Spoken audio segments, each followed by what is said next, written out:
Në fakt, cili është roli i Azem Syljës edhe Xhavet Halitit sepse unë kur e kom pyet Fatos Klosin, thot i kom taku dy njerëz në intervistën me mua, thot e kom taku njërin që më dok që tregonte pralla, që është Ibrahim Kelmendi, dhe e kam taku tjetrin që ka qenë më me këmbë në tokë, që është Xhavet Haliti. Xhavet Haliti, siç thash, ka qenë antar i sektorit të rëndësisë veçantë dhe merrej mbulonte çështjet e UÇK-s, pra që nga 1995 kushtet me 94 kushtet me luar ky sektor i rëndësisë veçantë. Mund të jem gabim për datën, se unë s'jam antar i LPK-s, nuk jam marrë me çështjet e LPK-s, po si datë shumë herë. Dhe është në rrjedhat e formimit të kësaj, edhe deri në 97-ën. Pra deri në 97-ën edhe Ibrahim Kelmendi është në rrjedhat të njëjta ngjarje se ka qenë antar i kryesisë së LPK-s dhe kryesisht LPK-ja ka qenë angazhuar shumë deri në 97-ën kur UÇK-ja ka dalë. Në momentin që UÇK-ja ka dalë në 97-ën, për atij momenti LPK-ja nuk ka pasur më qasje, sepse gjithë qasjen e mori SRV-ja, pra sektori i rëndësisë veçantë. Dhe prej 97-ës e mbrapa Ibrahim Kelmendi nuk di saktë se çfarë ka ndodhur, mund të di me të thëna, po personi që di më saktë është Xhavet Haliti, sepse ka qenë direkt i angazhuar në këtë gjë. Dhe kontakti kryesor në Tiranë ka qenë Xhavet Haliti, pra ka takuar Mera Mizaline me këta tjera që nga në Thënjishje. Fatos Klosi, Xhavet Haliti. Pra këta kanë qenë personat që dhe këtë detyrë dhe mbante ka qenë antar i shtabit përgjithshëm Xhavet Haliti me themelimin e saj. Kanë qenë antar i drejtorisë politike, drejtori i drejtorisë politike është caktuar Hashim Thaçi prej fillimit, pra këtë detyrë ka pasur Hashim Thaçi deri në momentin që u bë kryeministër i qeverisë përkohshme në prill të 99-s, ka qenë drejtori i drejtorisë politike. Pra kjo ka qenë detyra e tij, nuk ka pasur detyra komanduese, nuk ka qenë komandant për të që akuzojnë për vepra, nuk ka pasur një ushtar në varësi që ti thoshte bëj këtë, bëj atë. Pra ka qenë detyrë politike. S'ka mujt edhe me dashur. Se s'ka pasur. Po shpesh herë akuzojnë, e kom po këtë dhe në Tiranë akuzojnë për Beadin Allaçin, kështu çka mendoni ju? Shiko, kjo çështje e Beadin Allaçit është një çështje që ka një hetim në këtë. Hetimin e ka bërë LPK-ja. Ka bërë LPK-ja një hetim. Duket se ka shkruar një libër Bedri Islami, një libër që ka bërë ka folur edhe për këtë çështje. Unë nuk e kam lexuar librin. Ish kryetari i LPK-s. LPK-s, po.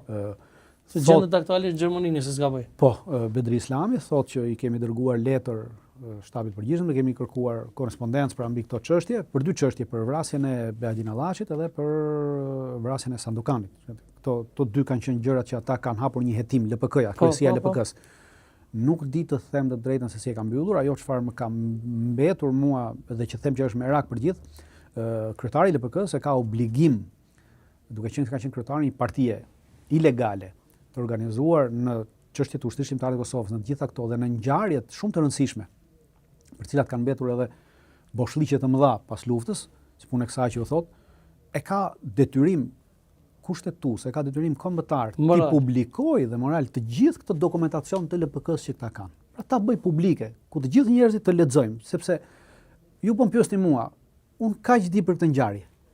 Dikush tjetër mund di më shumë dhe pastaj unë flas kaq, dikush vet kaq dhe njerëzit fillojnë të drejtojnë gishtin. Ndërkohë që ata që kanë dokumenta, që kanë letra, që kanë gjëra, duhet të publikojnë këto sepse u bë 30 vjet mbas kësaj gjëje.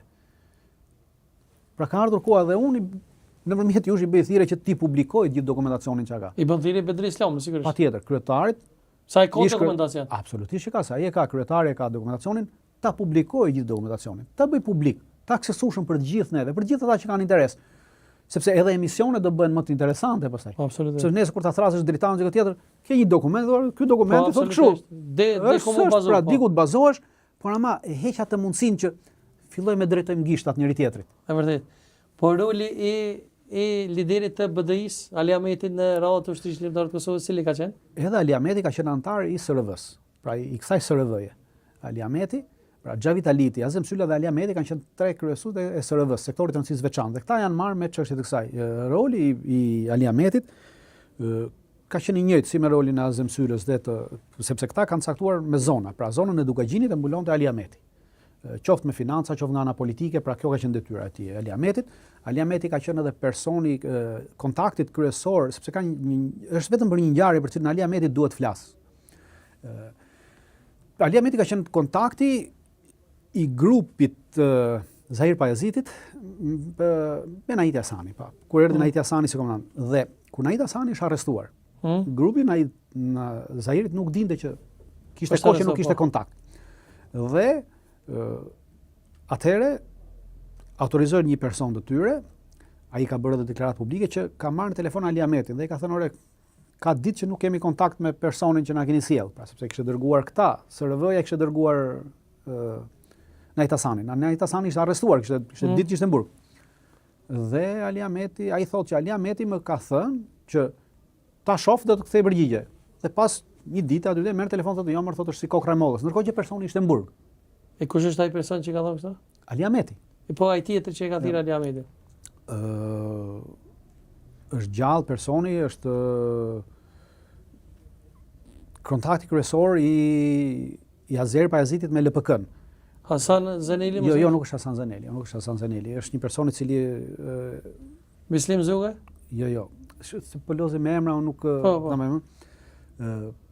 po është gjallë dhe për emrin mund të pyesni Avnia Jetin. Po. Mandej çka ka ndodhur? Dhe pas kësaj deklarate publike që ky Ali Ahmeti nuk ka dalë më që të thotë përse e ka thënë këtë që personi është si kokra e mollës, e ka thënë thjesht për me kalu kohën apo ka pas një se personi ishte në burg, pra nuk ishte si kokra e mollës. Sepse këtu pastaj fillojmë të zgjarojmë edhe çështjen e rënies prit të Zahir Pajazitit. Pse po thotë që ka diçka, nuk e besoj që Jo, nuk po them që ka diçka, na ndihmon të sqarojmë. Sepse në rast se ti thua që dele sqaron që po, unë ja kam fut kot. Nuk e disha, s'kam fol fare me personin dhe veç thash kot. Okej, dim që ti ke fol kot. Tash hajde ta gjejmë. Pastaj me Italin kur të takojnë në intervistë. Absolutisht.